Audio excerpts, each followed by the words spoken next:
The highway leads to the shadowy tip of reality. You're on a through route to the land of the different, the bizarre, the unexplainable. Go as far as you like on this road. Its limits are only those of the mind itself. You're entering the wondrous dimensions of the imagination. Next stop, the Twilight Zone.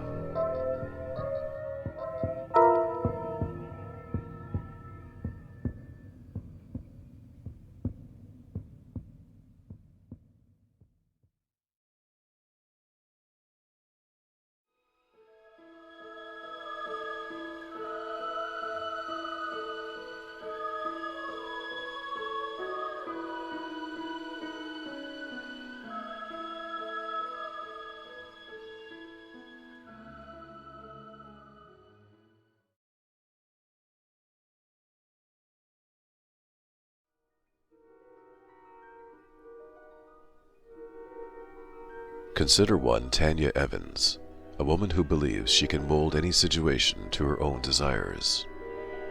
What Tanya desires most is a haunted house, or a country inn that she can advertise as haunted, since she is far too rational to believe in ghosts. But houses, haunted or not, contain their own unrealized desires, as Tanya is about to find out when she signs on the dotted line, opens her inn's front door, and enters the Twilight Zone.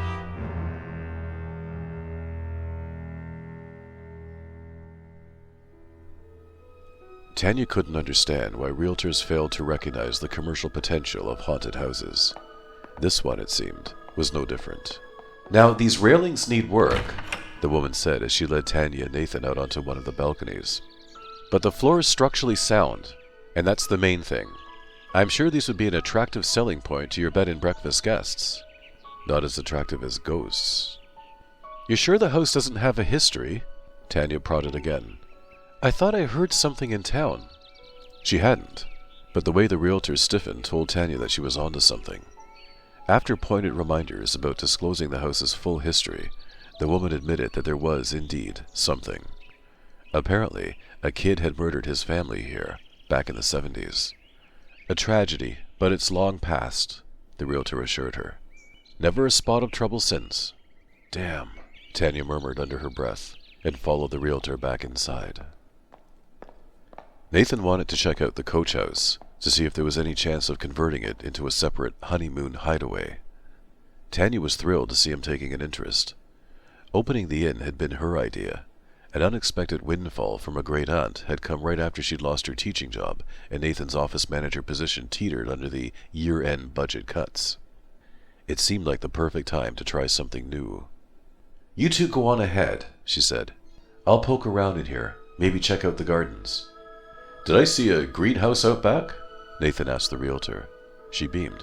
"You most certainly did. Why don't you go take a look, hon? You were talking about growing organic vegetables." "Oh, what a wonderful idea," the realtor said. "That is so popular right now.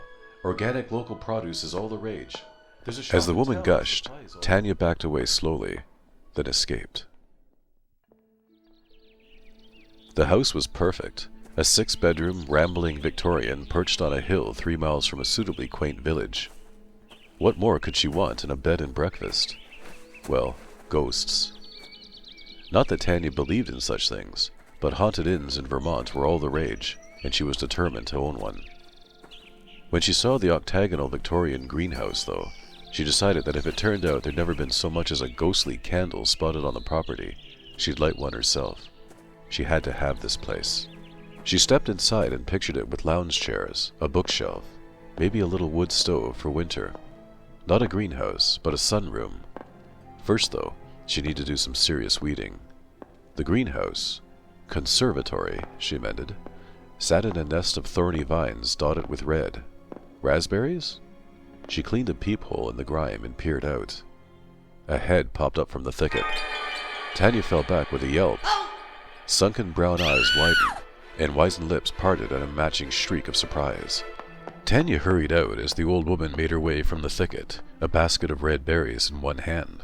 "I'm sorry, dear," she said. "We gave each other quite a fright." Tanya motioned at the basket. Late for raspberries, isn't it? The old woman smiled.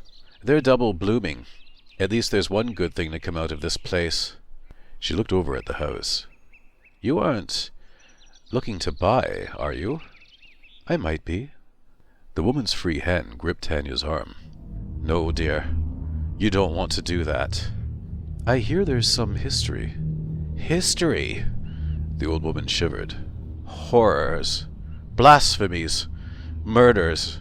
Foul murders. No, dear. You don't want this house. Not at all.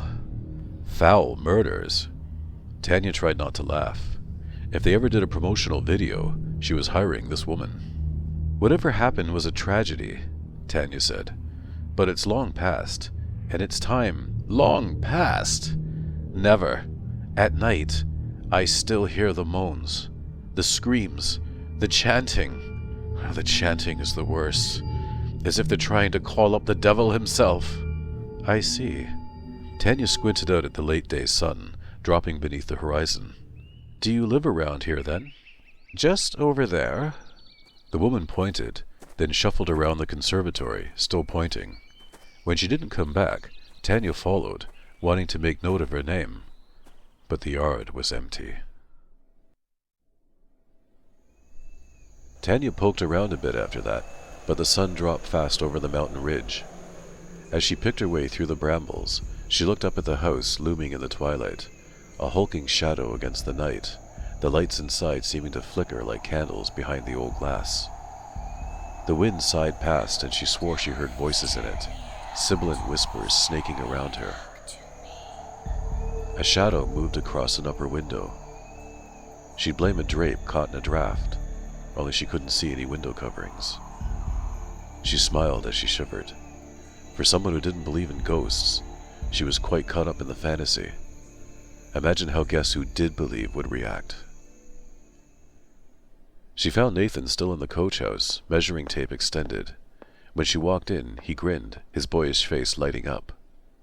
It's perfect, he said. 10 grand and we'd have ourselves a honeymoon suite. Tanya turned to the realtor. How soon can we close?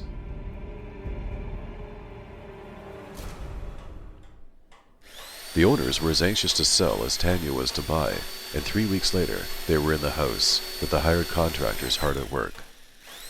Tanya and Nathan were working too, researching the house's background, both history and legend. The first part was giving them trouble. The only online mention Nathan found was a secondary reference, but it proved that a family had died in their house, so that morning he'd gone to the library in nearby Beamsville, hoping a search would produce details. Meanwhile, Tanya would try to dig up the less tangible ghosts of the past. She started in the gardening shop, and made the mistake of mentioning the house's history. The girl at the counter shut right down, murmuring, "We don't talk about that," then bustled off to help the next customer. That was fine. If the town didn't like to talk about the tragedy, she was free to tweak the facts and her guests would never hear anything different. Next, she headed for the general store, complete with rocking chairs on the front porch and a tub of salty pickles beside the counter. She bought supplies, then struck up a conversation with the owner. She mentioned that she'd bought the Sullivan place, and worked the conversation around to, "Someone over in Beamsville told me the house is supposed to be haunted." "Can't say I ever heard that," he said, filling her bag. "This is a nice, quiet town." "Oh, that's too bad," she laughed. "Not the quiet part, but—" She lowered her voice. "You wouldn't believe the advertising value of ghosts." His wife poked her head in from the back room. "She's right, Tom. Folks pay extra to stay in those places. I saw it on TV. "A full house means more customers for you," Tanya said. "Well, now that you mention it, when my boys were young, they said they saw lights." And so it went. People might not want to talk about the true horrors of what had happened at the Sullivan place, but with a little prodding they spun tales of imagined ones. Most were second-hand accounts, but Tanya didn't even care if they were true. Someone in town said it, and that was all that mattered. By the time she headed home, her notebook was filled with stories. She was at the bottom of the road when she saw the postwoman putting along in her little car, driving from the passenger seat so she could stuff the mailboxes. Tanya got out to introduce herself. As they chatted, Tanya mentioned the raspberry-picking neighbor, hoping to get a name.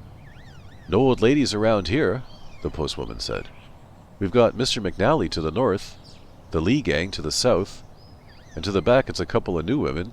Don't recall the names, it isn't my route, but they're young." "Maybe a little farther?" She didn't exactly say she was a neighbor, just pointed over there. The woman followed her finger. "Well, that's the Lee place. Past that, then." "Past that?" The woman eyed her. "The only thing past that is the cemetery."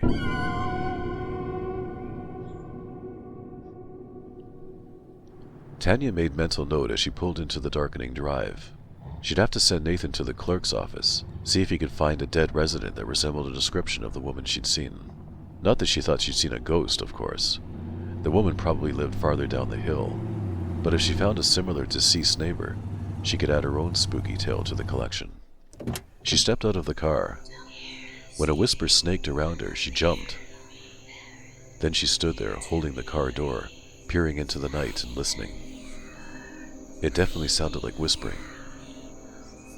She could even pick out a word or two, like come and join. Well, at least the ghosts weren't telling her to get lost, she thought. Her laugh strained and harsh against the quiet night. The whispers stopped. She glanced up at the trees. The dead leaves were still. No wind. Which explained why the sound had stopped. As she headed for the house, she glanced over her shoulder, checking for Nathan's SUV. It was there, but the house was pitch black. She opened the door. It creaked, naturally. No oil for that baby, she thought with a smile. No fixing the loose boards on the steps either. Someone was bound to hear another guest sneaking down for a midnight snack and blame ghosts. More stories to add to the guest book. She tossed her keys onto the table. They hit with a jangle, the sound echoing through the silent hall. When she turned on the light switch, the hall stayed dark. She tried not to shiver as she peered around. "That's quite enough ghost stories for you," she told herself as she marched into the next room, heading for the lamp.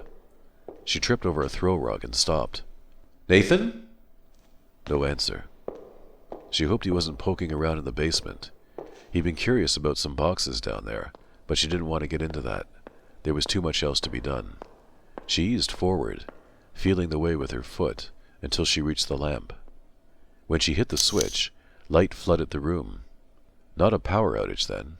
Good. Though it reminded her that they had to pick up a generator. Blackouts would be a little more atmosphere than the guests would appreciate. "Nathan?" She heard something in the back rooms. She walked through, hitting lights as she went. For safety, she told herself. Nathan's voice echoed down the hall. On the phone, she thought, too caught up in the call to realize how dark it had gotten and turn on a light. She hoped it wasn't the licensing board. The inspector had been out to assess the ongoing work yesterday. He seemed happy with it, but she never knew. She let her shoes click a little harder as she walked over the hardwood floor, so she wouldn't startle Nathan. She followed his voice to the office.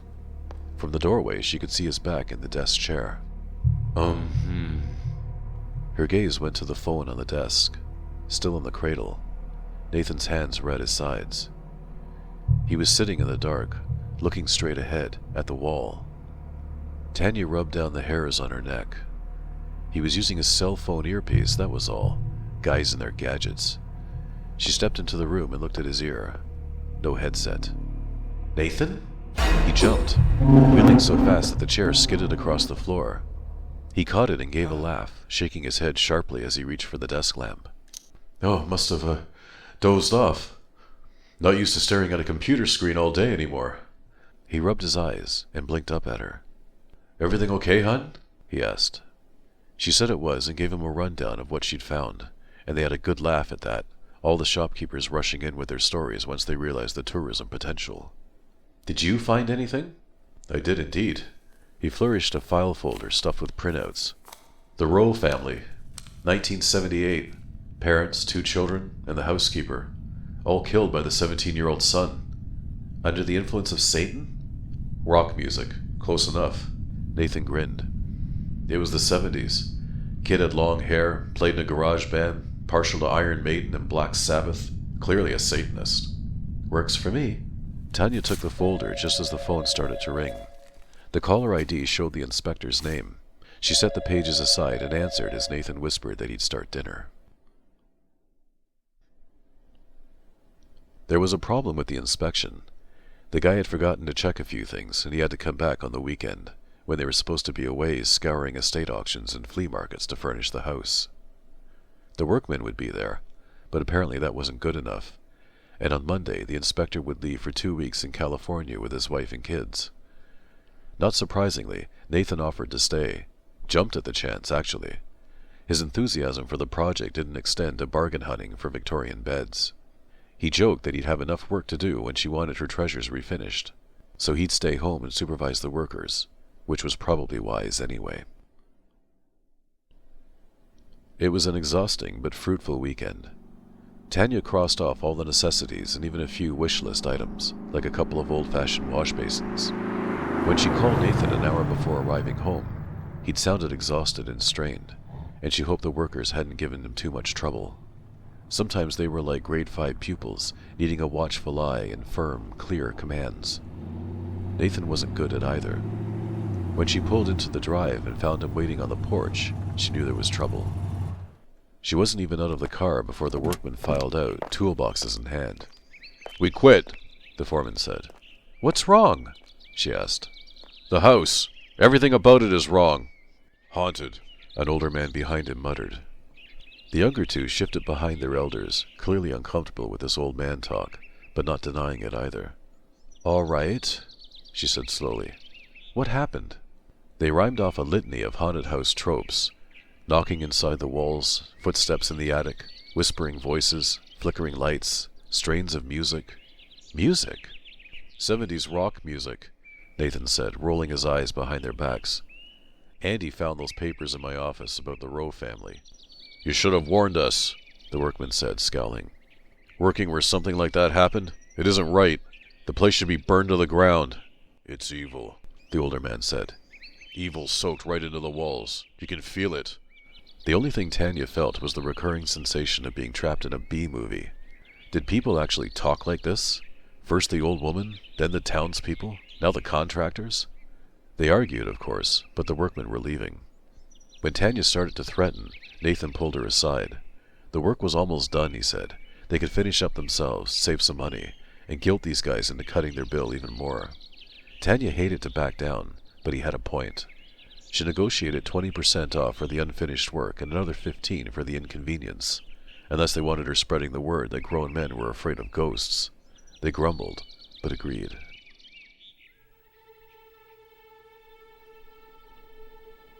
The human mind can be as impressionable as a child. Tanya might not believe in ghosts, but the more stories she heard, the more her mind began to believe, with or without her permission. Drafts became cold spots.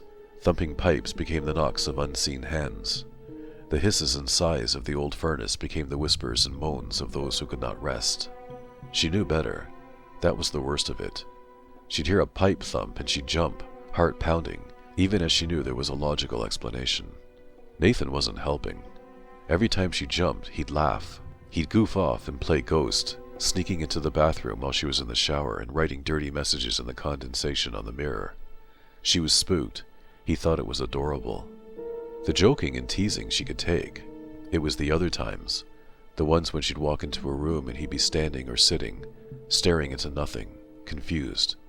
When he'd start out of his reverie, laughing about daydreaming, but nervously, like he didn't exactly know what he'd been doing. They were 3 weeks from opening when she returned from picking up the brochures and once again found the house in darkness. This time, the hall light worked. It had been nothing more sinister than a burned-out bulb before. But this time she didn't call Nathan's name, but crept through the halls looking for him, feeling silly, and yet... When she approached the kitchen, she heard a strange rasping sound. She followed it and found Nathan standing in the twilight, staring out the window, hands moving, a scritch filling the silence. The fading light caught something in his hands, a flash of silver that became a knife, a huge butcher's knife moving back and forth across a wedding stone. "Nathan?" He jumped, nearly dropping the knife, then stared down at it, frowning. A sharp shake of his head and he laid the knife and stone on the counter, then flipped on the kitchen light. "Really not something I should be doing in the dark, huh?" He laughed and moved a carrot from the counter to the cutting board, picking up the knife, then stopped. "Little big for the job, isn't it?" She moved closer. "Where did it come from?" He followed her gaze to the unfamiliar knife. "Ours, isn't it? Part of the set your sister gave us for our anniversary. It was in the drawer." He grabbed a smaller knife from the wooden block. "So, how did the brochures turn out?"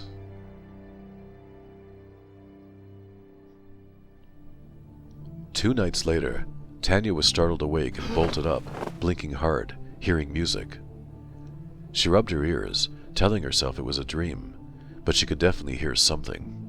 She turned to Nathan's side of the bed. Empty. Okay, he couldn't sleep, so he'd gone downstairs. She could barely hear the music, so he was being considerate, keeping it low, probably doing paperwork in the office. Even as she told herself this, though, she kept envisioning the knife, the big butcher's knife that seemed to have come from nowhere. Nonsense. Her sister had given them a new set, and Nathan did most of the cooking, so it wasn't surprising that she hadn't recognized it.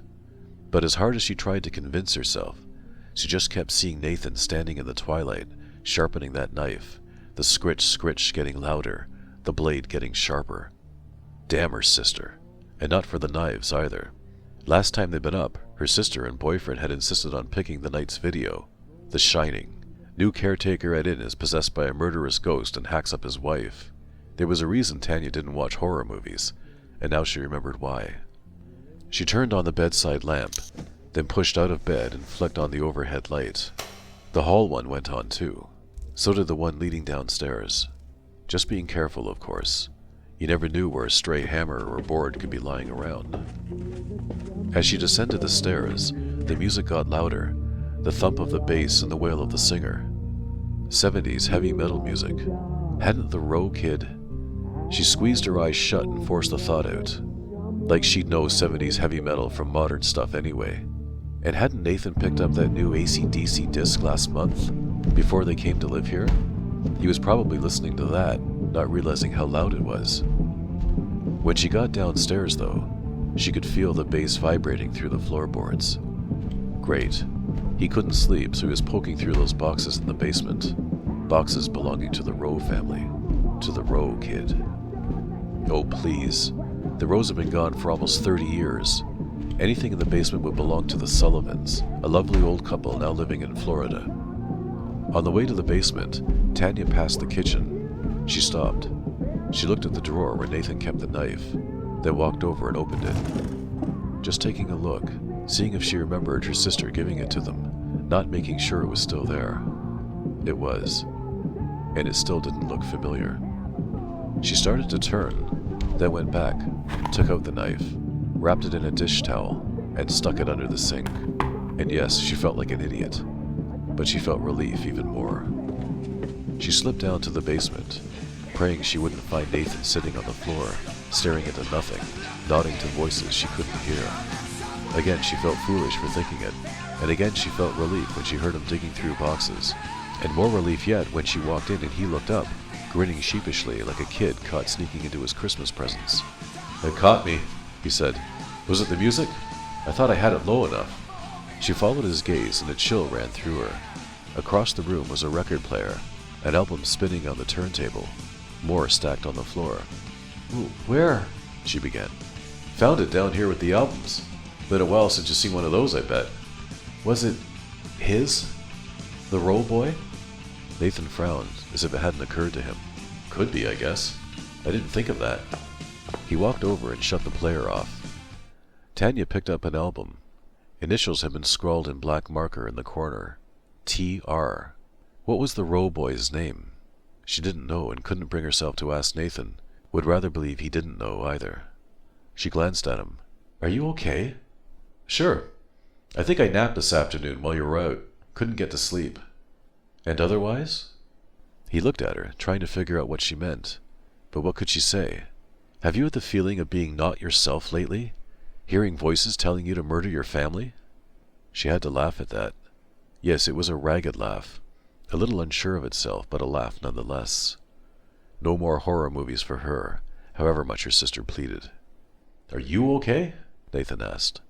She nodded. Just tired." "I don't doubt it, the way you've been going. Come on, let's get you up to bed." He grinned. "See if I can't help us both get to sleep."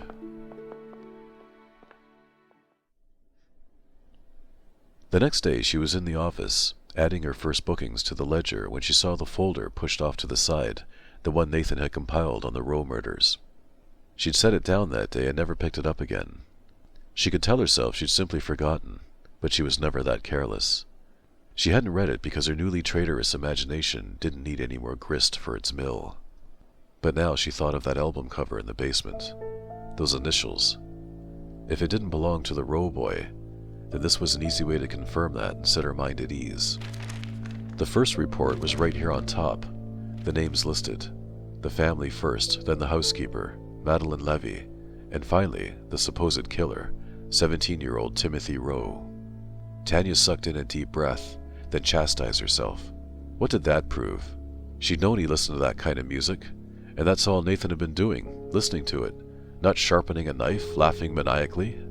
Was it so surprising that the Rose things were still down there? Who else would claim them? The Sullivans had been over 50 when they moved in. Maybe they'd never ventured down into the basement.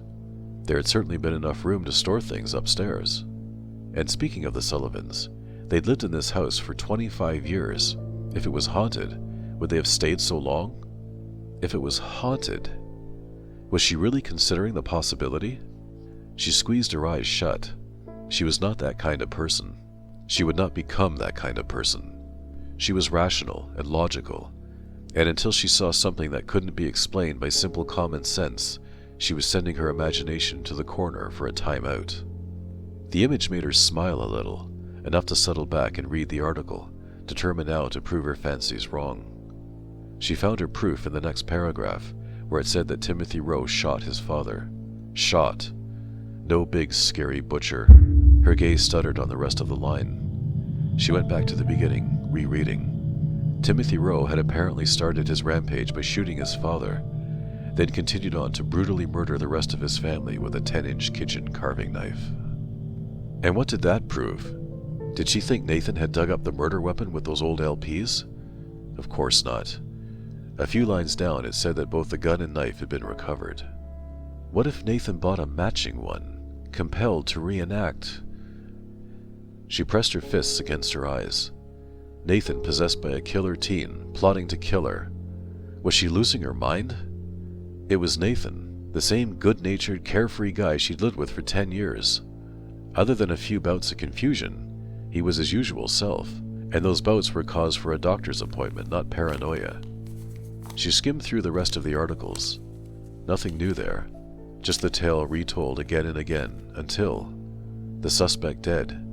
The story died a natural death, relegated to being a skeleton in the town's closet. The last page was a memorial published on the first anniversary of the killings, with all the photos of the victims. Tanya glanced at the family photo and was about to close the folder when her gaze lit on the picture of the housekeeper, Madeline Levy. When Nathan came in a few minutes later, she was still staring at the picture. "Hey, hon, what's wrong?" She pointed at the housekeeper's photo. "I've seen this woman. She was outside when we were looking at the house. She was picking raspberries." The corners of Nathan's mouth twitched, as if he was expecting, hoping, that she was making a bad joke. When her gaze met his, the smile vanished, and he took the folder from her hands, then sat on the edge of the desk. "I think we should consider selling," he said. What? No, This place is getting to you. Maybe... I don't know. Maybe there is something. Those workers certainly thought so. Some people could be more susceptible." She jerked up straight. "I am not susceptible." "You lost a job you loved. You left your home, your family, gave up everything to start over, and now it's not going the way you dreamed. You're under a lot of stress, and it's only going to get worse when we open." He took her hands and tugged her up, his arms going around her. "The guy who owns the Beamsville bed and breakfast has been asking about this place. He'd been eyeing it before, but with all the work it needed, it was too much for him. Now he's seen what we've done, and, well, he's interested. Very interested. You wouldn't be giving up. You'd be renovating an old place and flipping it for a profit. Nothing wrong with that. She stood. No, I'm being silly and I'm not giving in. We have 2 weeks until opening and there's a lot of work to be done. She turned back to her paperwork. He sighed and left the room.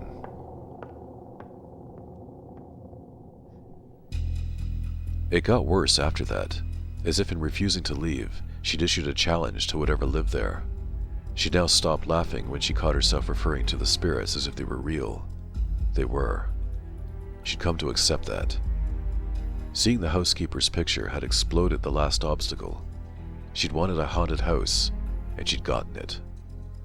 For the last 2 nights, she'd woken to find herself alone in bed.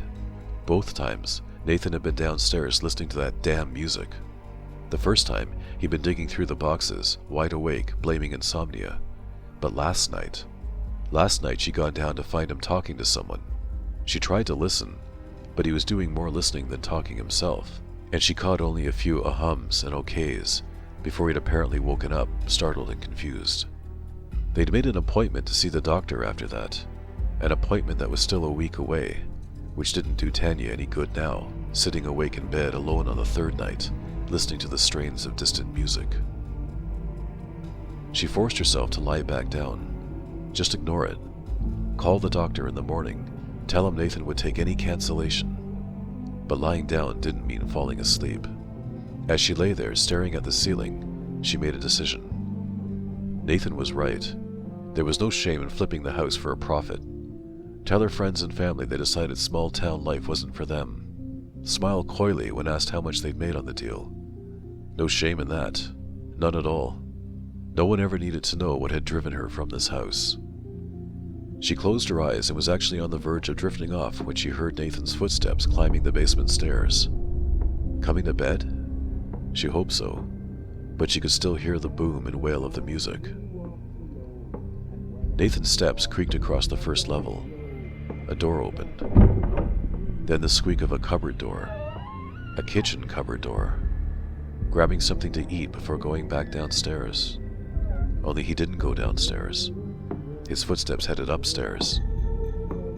He's coming to bed. Just forgot to turn off the music. All very logical. But logical explanations didn't work for Tanya anymore. She got out of bed and went into the dark hall. She reached for the light switch, but stopped. She didn't dare announce herself like that. Clinging to the shadows, she crept along the wall until she could make out the top of Nathan's blonde head as he slowly climbed the stairs. Her gaze dropped, waiting for his hands to come into view. A flash of silver winked in the pale glow of a nightlight. Her breath caught. She forced herself to stay still just a moment longer, to be sure. And then she saw it, the knife gripped in his hand, the angry set of his expression, the emptiness in his eyes, and she turned and fled. A room, any room, just get into one, lock the door, and climb over the balcony. The first one she tried was locked. She wrenched on the doorknob, certain she was wrong. "Mom?" Nathan said, his voice gruff, unrecognizable. "Are you up here, Mom?" Tanya turned. She looked down the row of doors, all closed. Only theirs was open, at the end. She ran for it as Nathan's footsteps thumped behind her. She dashed into the room, slammed the door, and locked it. As she raced for the balcony, she heard the knob turn behind her, then the creak of the door opening. But that couldn't be. She'd locked. Tanya glanced over her shoulder and saw Nathan, his face twisted with rage. "Hello, Mom. I have something for you." Tanya grabbed the balcony door. It was already cracked open, since Nathan always insisted on fresh air. She ran out onto the balcony and looked down to the concrete patio 20 feet below. No way she could jump that, not without breaking both legs, and then she'd be trapped. Maybe if she could hang from it, then drop. Nathan stepped onto the balcony. Tanya backed up. She called his name, begging him to snap out of it, but he just kept coming, kept smiling, knife raised. She backed up, leaning against the railing. "Nathan, please!" There was a tremendous crack, and the railing gave way. She felt herself falling, dropping backwards so fast that she didn't have time to twist, to scream, and then... nothing.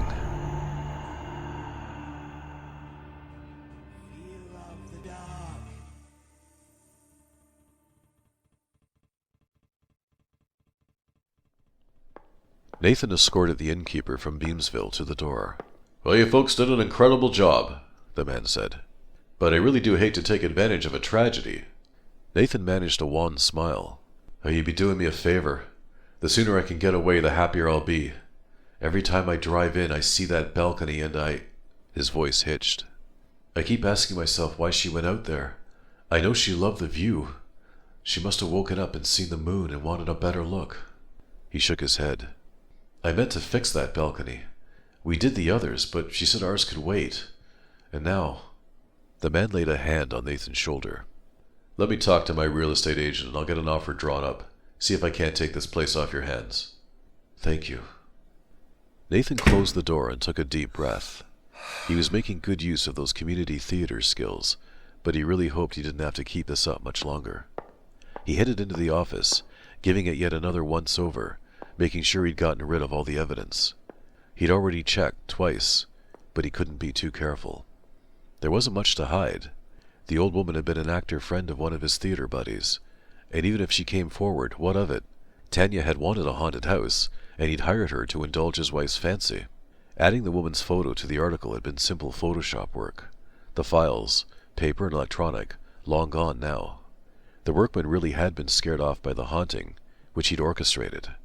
The only person who knew about his bouts was Tanya, and he'd been very careful with the balcony, loosening the nails just enough that her weight would rip them from the rotting wood. Killing Tanya hadn't been his original intention, but when she'd refused to leave, he'd been almost relieved, as if he didn't mind having to fall back on the more permanent solution, get the insurance money as well as the inheritance, go back home, hook up with Denise again, if she'd still have him, and open the kind of business he wanted. There'd been no chance of that while Tanya was alive. Her money, her rules, always. He opened the basement door, stepped down, and almost went flying, his foot sending a hammer clunking down a few stairs. He retrieved it, wondering how it had got there, then shoved it into his back pocket, and the ring of the phone stopped his descent. He headed back up to answer it. "Restrictions?" Nathan bellowed into the phone. "What do you mean, restrictions? How long?" He paused. "A year? I have to live here a year?" Pause. "Look, can't there be an exception under the circumstances? My wife died in this house. I need to get out of here." Tanya stepped up behind Nathan and watched the hair on his neck rise. He rubbed it down and absently looked over his shoulder, then returned to his conversation. She stepped back, caught a glimpse of the hammer in his pocket, and sighed. So much for that idea. But she had plenty more, and it didn't sound like Nathan was leaving anytime soon. She slid up behind him, arms going around his waist, smiling as he jumped and looked around. Her house might not have been haunted when she'd bought it, but it was now.